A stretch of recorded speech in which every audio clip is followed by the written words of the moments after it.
ఇవాళ వైజాగ్ లో షర్మిల దీక్ష, steel plant పరిరక్షణ కోసం నిరసన, కూరన్నపాలెం జంక్షన్ లో దీక్ష. రేపు సాయంత్రం ఢిల్లీకి ఏపీ సీఎం, ఎల్లుండి రక్షణ, హోం, ఆర్థిక శాఖ సహా 6 కేంద్ర మంత్రులతో భేటీ. టీ హబ్ లో మిస్ వరల్డ్ కాంటినెంటల్ ఫినాలే, నేడు యూరప్, ఏషియా కంటెస్టెంట్ల సెలక్షన్, ఈ నెల 31న మిస్ వరల్డ్ టైటిల్ ప్రకటన.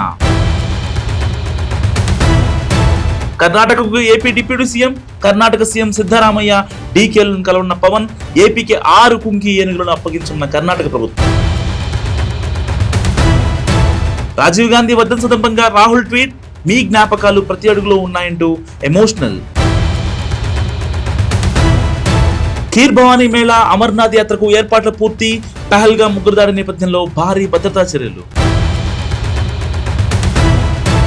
రేపు రాజస్థాన్ లో ప్రధాని మోదీ పర్యటన, 26,000 కోట్ల ప్రాజెక్టులకు శంకుస్థాపన, 103 అమృత్ స్టేషన్లను ప్రారంభించనున్న ప్రధాని.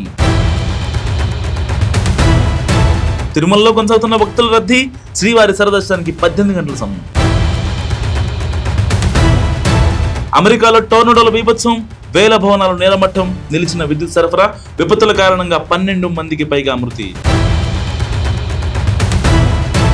అరేబియా సముద్రంలో అల్పపీడనం, అతి తీవ్ర వర్షాలపై వాతావరణ శాఖ హెచ్చరిక, కర్ణాటక, కేరళ, ఒడిశాలో అతి తీవ్ర వర్షాలు.